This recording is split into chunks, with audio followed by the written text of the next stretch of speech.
Segunda parte. La imagen del espejo. Me equivoqué, como ya sabía de antemano.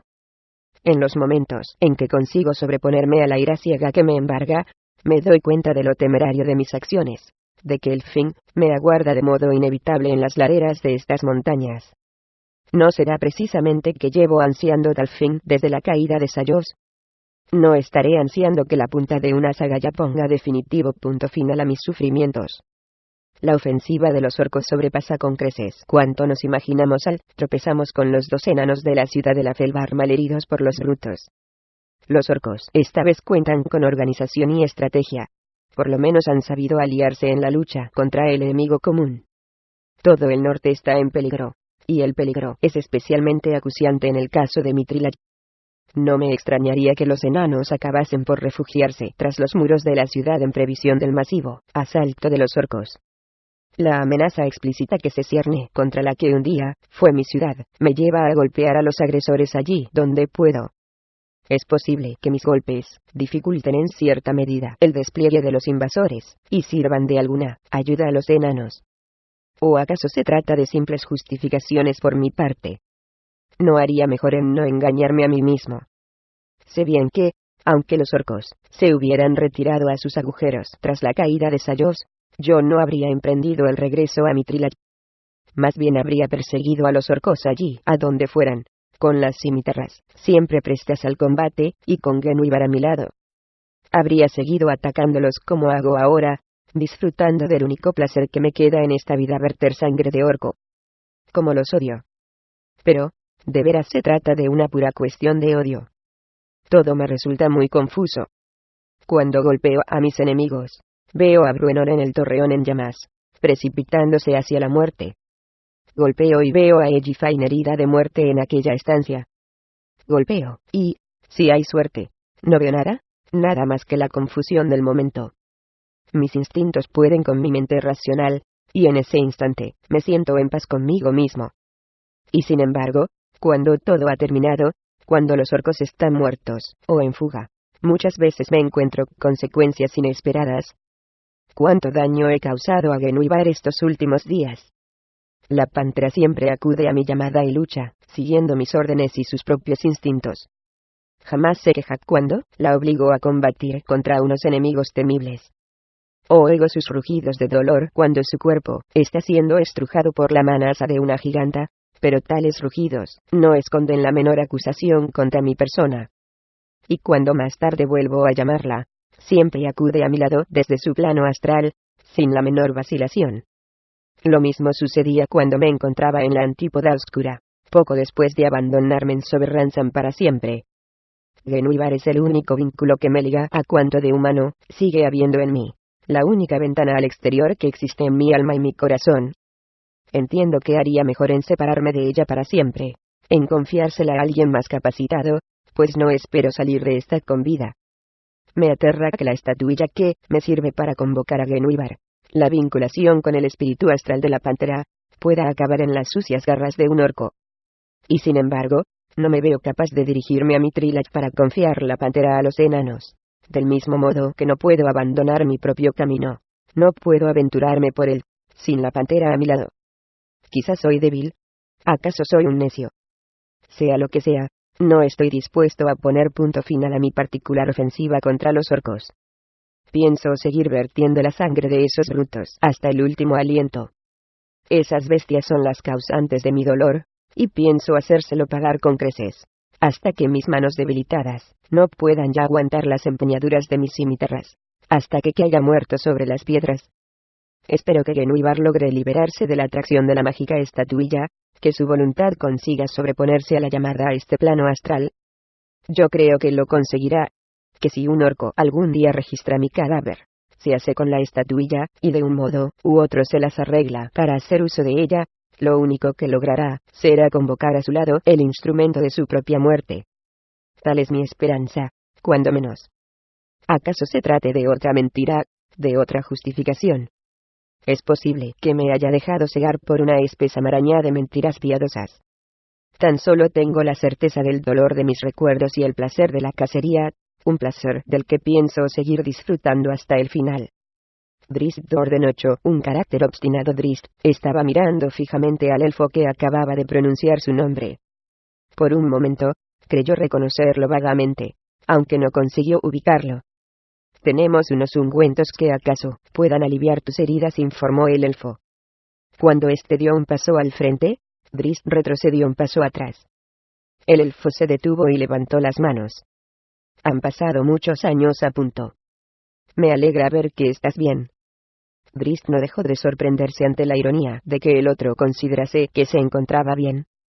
A todo esto, la referencia a un encuentro previo entre ambos lo llevó a rebuscar en su memoria en pos de una explicación. El Drow había trabado relación con algunos elfos poco después de haber salido de la Antípoda Oscura. No había muchos de ellos en 10 ciudades, aunque también era cierto que Drizzt nunca se había relacionado mucho con las gentes de ciudad, pues prefería la compañía de los enanos o la soledad de la tundra abierta. El Drow, finalmente, empezó a comprender al pensar en la desdichada Edgifine, la elfa que se había empeñado en perseguirlo hasta los confines del mundo, y cuyo empeño había acabado costándole la vida. «Venís de Bosque de la Luna», afirmó. El elfo miró a su compañera, e hizo una pequeña reverencia. «Taratiel, a tus servicios se presentó». Drizzt de repente lo entendió todo. Años atrás, cuando regresaba a la Antípoda Oscura, atravesó el Bosque de la Luna y tuvo un encuentro con el clan de Edgifine. Ese elfo, Taratiel, le prestó ayuda, y hasta le permitió montar las espléndidas cabalgaduras de su clan. Su relación fue breve, pero concluyó con una nota de mutuo respeto y amistad. «Discúlpame por mi mala memoria», dijo Drizzt. Por un momento, pensó en agradecerle a Taratiel su antigua generosidad, y en expresarles a ambos su gratitud por haber acudido en su auxilio durante la lucha, si bien finalmente se abstuvo de hacerlo. Simplemente no tenía ganas de embarcarse en una conversación como aquella. Sabían los dos elfos que Edgifine lo estuvo persiguiendo, y trató de darle muerte. ¿Se atrevería a revelarles que fueron sus propias cimitarras las que acabaron con la vengativa huérfana? «Me alegro de volver a verte», Taratiel repuso con cierta sequedad. «Déjame que te presente a Innovindil», añadió Taratiel, señalando a su compañera, tan hermosa como diestra en el combate. Drizzt la saludó con una reverencia más bien forzada. «Los orcos no tardarán en volver», observó Innovindil, que no había dejado de mirar a su alrededor a lo largo de la breve conversación. «Sugiero que vayamos a un lugar más seguro. Allí podremos hablar del pasado, y de la situación en la que se encuentra ahora esta región». Los dos elfos se echaron a caminar. Con una seña, invitaron a Drizzt a ir con ellos, pero el Drow se mostró firme en su negativa. «Es mejor que nos separemos. No conviene que nuestros enemigos cuenten con un solo rastro que seguir», indicó. «Nuestros caminos acaso vuelvan a cruzarse en el futuro». El Drow hizo una nueva reverencia, envainó las cimitarras, y se marchó con rapidez en dirección opuesta. Taratiel se volvió hacia Drizzt, e hizo ademán de llamarlo, pero Innovindil le puso la mano en el brazo. «Déjalo marchar, musitó. Todavía no está en condiciones de hablar con nosotros.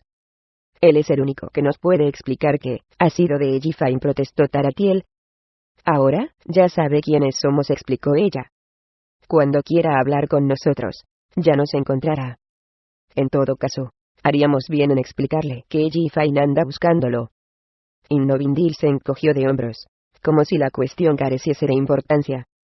«¿Piensas que Edgifine anda cerca?», inquirió. «Y aunque así fuera, los peligros inmediatos ahora son otros».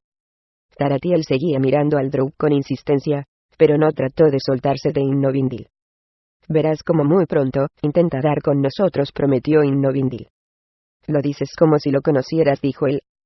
Asimismo, con la mirada fija en el Drow, Innovindil asintió con gesto pausado. «Es posible», contestó. Urlgen Tres Puños contempló como la última oleada de sus escogidas tropas goblins, en su mayoría, ascendían por la ladera pedregosa, y se lanzaban al asalto contra las defensas de los enanos.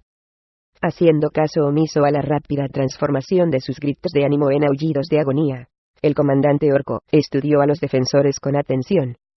Los enanos seguían operando con precisión, pero Urlgen encontraba que a ritmo más lento, como si estuvieran muy fatigados. Una sonrisa malévola se pintó en las brutales facciones del líder de los orcos. Era natural que estuvieran cansados, pues no les había dejado el menor respiro. Durante el día, los atacaba con las fuerzas orcas, y por la noche, se valía de las tropas de choque formadas por goblins, de manera que los enanos no tenían un momento de descanso. Una conmoción a la derecha de la línea defensiva de los enanos, a la izquierda de Urlgen, atrajo la atención del robusto caudillo orco. Una vez más, los enanos contaban entre sus filas con 2 espléndidos combatientes, un humano formidable, tan fuerte como un gigante, y una arquera cuyo arco encantado hacía estragos entre los guerreros de Urlgen. Este sabía que eran 2 de los supervivientes de Sayos, pues se acordaba perfectamente de la plateada estela que dejaban aquellas flechas mágicas y letales, al igual que se acordaba de aquel bárbaro que había sembrado la muerte entre los asaltantes a la ciudad. Aquel luchador imponente se las había arreglado para defender en solitario el centro de la muralla de Sayos. Había masacrado a los orcos por docenas, valiéndose de su enorme martillo de combate. Urlgen advirtió que los goblins se lo pensaban 2 veces antes de atacar por aquel flanco. Los atacantes preferían dirigirse al centro y la derecha. Sin embargo, las mágicas flechas de estela plateada seguían lloviendo sobre ellos, y estaba claro que el bárbaro sabía arreglárselas para aniquilar a un orco tras otro. El asalto no tardó en ser rechazado. Desorganizados y desmoralizados, los goblins se retiraron en desbandada por la ladera rocosa. Sin embargo, los enanos esa vez no salieron en su persecución, lo que parecía una señal de su cansancio. Urlgen se dijo que empezaban a estar rendidos de agotamiento. El alto comandante orco volvió la vista atrás, y contempló las amplias llanuras que se extendían al norte de su posición. Le habían llegado noticias de una gran alianza de tribus orcas prestas a unirse al ejército de su padre. Pero, ¿dónde estaban los refuerzos? Urlgen se mostraba ambivalente ante la llegada de nuevas fuerzas. Por un lado, sabía que no contaba con los efectivos necesarios para desalojar a aquellos enanos asquerosos de su posición, así que ansiaba contar con las hordas necesarias para echarlos precipicio abajo y devolverlos a su agujero de Mithril. Por otro lado, Urlgen no tenía ganas de verse salvado por su padre, arrogante y jactancioso, y menos ganas aún de que fueran los gigantes de Hertiorelsdot los que acabaran con los enanos. Quizá lo mejor fuera que todo siguiera como hasta entonces, pues a las fuerzas de Urlgen se les estaban uniendo más y más guerreros todos los días. A pesar de los cientos de orcos y goblins muertos en la ladera de la montaña, el ejército de Urlgen era mayor en número que antes. Aunque no podía lanzar a todos sus efectivos en una ofensiva general, estaba en disposición de acabar con el enemigo por puro desgaste. Catibrie tenía previsto eliminarlo de un flechazo, pero el asaltante estaba demasiado próximo. La mujer empuñó el arco con ambas manos, como si fuera una masa, y estampó un golpe tremendo en el rostro de aquel goblin particularmente insistente. El goblin se tambaleó y dio un paso atrás, pero no cayó derribado. Rehaciéndose en el acto, se lanzó con sus compañeros contra aquella mujer que no les daba respiro. Catibrie dejó el arco a un lado, y echó mano de Casidea, su espada de hoja afiladísima y dotada de percepción propia. La mujer se irguió cuán larga era, e hizo frente a la acometida de los goblins con una vertiginosa sucesión de estocadas mortales de necesidad. Casidea, también conocida como sajadora, hizo honor a su reputación, y rebanó todo cuanto los goblins le pusieron por delante a sus agallas, una endeble coraza de madera, y más de un brazo. Los goblins seguían llegando, más por inercia que por otra cosa, sin que Catibrie retrocediera un palmo de terreno. Con una estocada de embés, rebanó una lanza que se aproximaba demasiado, y desequilibró violentamente a su oponente goblin. A continuación, con un mandoble formidable, abrió en 2 el rostro del enemigo. Así se hace. Coma animó la espada de forma telepática. Es un placer, murmuró Catibrie. Con la rapidez del rayo, la mujer giró sobre sí misma, pues acababa de detectar una presencia extraña a sus espaldas. Más veloz todavía, Wulfgar pasó junto a ella, y embistió al grupo de goblins lanzados a la ofensiva. Sin apenas detenerse, derribó con sendos puntapiés a sus 2 primeros oponentes, y aplastó a los 2 siguientes con su enorme aegisfán. Operando en perfecta compenetración, el bárbaro se detuvo y alzó el pesado martillo, para que Catibrie pasara corriendo bajo sus brazos, y acometiera a los goblins, entre cuyas filas sembró la mortandad con su afiladísima sajadora. Presas del pánico ante aquellos 2 formidables enemigos, los goblins, finalmente, se dieron por vencidos, y se retiraron en el más completo desorden. De hecho, todos los atacantes estaban huyendo en desbandada. Wulfgar salió corriendo tras ellos, y agarró por el cuello a un goblin que escapaba despavorido. El bárbaro alzó en vilo a su enemigo, y cuando éste hizo amago de defenderse con su garrote, Wulfgar agitó su cuerpo en el aire con tan tremenda fuerza que sus extremidades se convulsionaron. Sus labios restallaron como los de un muñeco y su garrote salió volando por los aires. Un instante después, Wulfgar lo tiró al barranco que señalaba el final de la línea defensiva de los enanos. Wulfgar volvió junto a Catibrie cuando ésta usaba su arco para lanzar una última salva de flechazos a los goblins en retirada. «Esta maldita espada mía no hace más que quejarse y protestar», indicó la mujer. «Insiste en seguir despedazando enemigos. Enemigos o amigos, pues a Sajadora le da lo mismo», agregó con una risita. «Pronto tendrá ocasión de seguir saciándose», apuntó el bárbaro. «Por mucho que estemos haciendo estragos en sus filas, nuestros enemigos insisten en volver una y otra vez», observó ella. «Les da igual que los estemos masacrando por centenares, lo que quieren es rendirnos por agotamiento». «Y me temo que acabarán por conseguirlo», respondió Wulfgar. El bárbaro rodeó los hombros de la mujer con su musculoso brazo mientras sus miradas se encontraban. Los enanos estaban ocupados en atender a los heridos, a quienes acostaban en camillas que después bajaban por la pared del precipicio, valiéndose de poleas y escaleras de cuerdas. Como era de esperar, tan solo evacuaban a los heridos de verdadera gravedad, pues aquellos curtidos guerreros no estaban dispuestos a abandonar sus puestos por cualquier nimiedad. Con todo, bastantes de ellos tuvieron que ser evacuados precipicio abajo y confiados al cuidado de los compañeros que esperaban en el Valle del Guardián. Otros enanos descansaban a un lado del campo de batalla, sin que nadie tratara de evacuarlos, pues los sacerdotes nada podían hacer para sanar sus heridas. «Gracias a mi garcaj mágico puedo disparar a Taulmar y Luna, y otra vez, sin que en ningún momento se me agoten las flechas», repuso Catibrie, «pero me temo que los muchachos de Banag están en las últimas. Sus filas están cada vez más diezmadas, y salta a la vista que no vamos a recibir refuerzos del valle, pues bastante trabajo tienen los enanos con asegurar las defensas de los túneles y la puerta oriental del propio Valle del Guardián». «A Banag no le vendría mal un carcaj similar al tuyo», comentó el bárbaro, «un carcaj que le proporcionara enanos sin fin antes que flechas mágicas». Catibrie esbozó una sonrisa carente de alegría. Una mirada a Wulfgar le dijo que el bárbaro tampoco estaba tratando de hacerse el gracioso. Por los demás, los animosos enanos ya se aprestaban a reforzar de nuevo sus posiciones defensivas. Sin embargo, Catibrie tenía la impresión de que sus martillos operaban con bastante menos brío a esas alturas. Los orcos y los goblins estaban venciéndolos por agotamiento. A los monstruos no les importaban los muertos propios. En completo silencio, Drizzt se acercó al borde del inmenso peñasco, recto sobre el vientre, y contempló el panorama. Un segundo le bastó para detectar la boca de la caverna.